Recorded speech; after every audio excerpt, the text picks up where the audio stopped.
I'm John Batchelor. This is The John Batchelor Show. August 5th, 1945, 7:15 p.m. Eastern Wartime. August 8th, 1945, 10:20 p.m., 10:02 p.m. Eastern Wartime. Those are the moments that the United States, using two different atomic weapons, one a uranium bomb, one a plutonium bomb, destroyed cities and hundreds of thousands of lives at the close of what was the Imperial Japanese war-making on its neighbors and on the United States. The end of the Second War, almost. That event is marked in Japan each year, and now it's 70 years. I welcome Charles Pellegrino. Charlie is the author of The Last Train from Hiroshima, about double survivors, people who were working in Hiroshima, who survived the first attack, took a train to Nagasaki, where there was an additional plant they were working, and survived the second attack. There are no double survivors left, but Charlie's here to tell us about the single survivors. There are several thousand of them. Charlie, a very good evening to you. Single survivors, their memories. You were at an event in Manhattan in these last hours at the moment of the Hiroshima attack, and you heard a story from a woman who is now senior. She was 13 years old when the attack, 7:15 in the evening, East Coast time, 7:15 in the morning in Hiroshima, when the attack fell upon her family, her city. What are her memories? What did she tell you last night, Charlie? She was one of the, she went to school. There really wasn't much of school toward the end of the war, even though they extended the school year into August. All of the children, almost all of them, were on work details. So she was with a work detail where they were basically tearing down houses to make fire breaks in case the city were firebombed, because about 63 cities throughout Japan had already been severely firebombed, and they knew that this might come to Hiroshima next. And she was out in open air, but happened to be shadowed by part of one of the buildings nearby. All of the girls who were around her were severely burned. Some of them lived for maybe a few minutes. She happened to be shadowed, so completely in shadow, she got a slight, you would call it a sunburning from the visible light wavelengths of the flash. And she managed to survive this. And I first met her about almost 5 years ago, and she told me her story.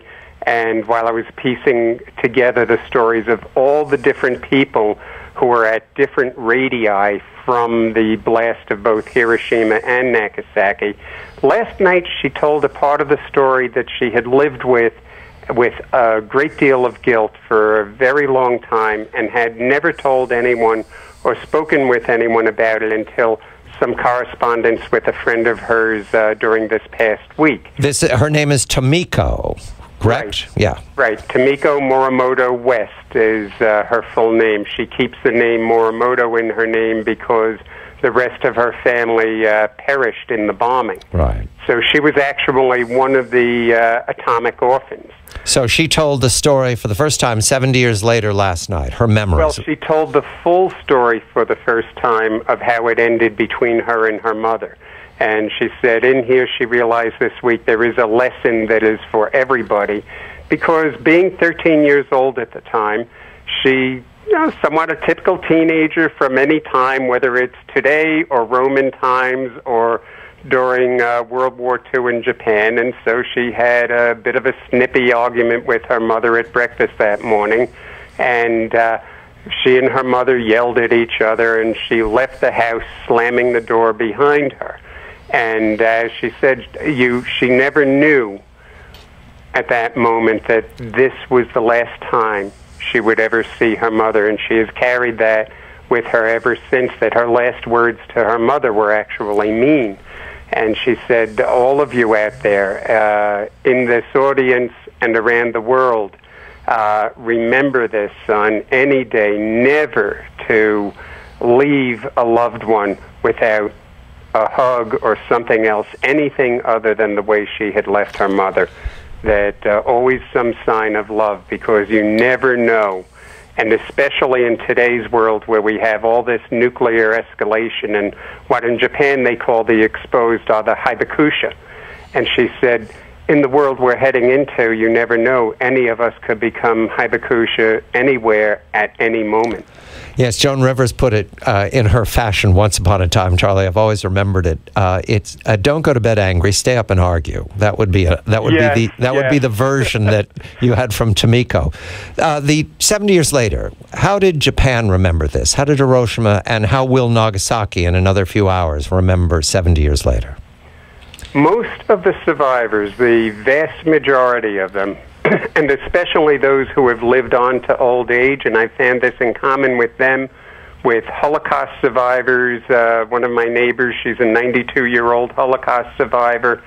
Several things I find in common with every one of them is they have faith in something, and they have, over the years, starting decades ago, dedicated their lives in service to others. What in Japan is sometimes called the omoyari principle, what in America is sometimes called the pay it forward principle. And they've really dedicated their lives to this, and it's just amazing whether we're talking about Hiroshima, Nagasaki, or Holocaust survivors. The longest lived of them have this in common, and they seem to be younger than their years despite everything that they've been through. We just have less than a minute, Charlie, and in writing the stories of the double survivors, and now you're telling the stories of the single survivors, do their stories pass down through the generations? Do the youngest Japanese students learn these stories today? Yes and no. Some of them, they don't know about it. They really don't much care. Others, it's just like in any other country. Some people are interested in the past history of the country. Some people aren't. So there's the same sort of spectrum you have here. The book is The Last Train from Hiroshima. There's a new edition just published with a lot more information in it. A lot more we will learn over the years. It's 70 years. We're headed to 100 years now to remember that moment. 7:15 p.m. Eastern Wartime. Correct, Charlie? 7:15 p.m. August 5th, Eastern Wartime. Yes. Charles Pellegrino is the author. I'm John Batchelor. This is The John Batchelor Show.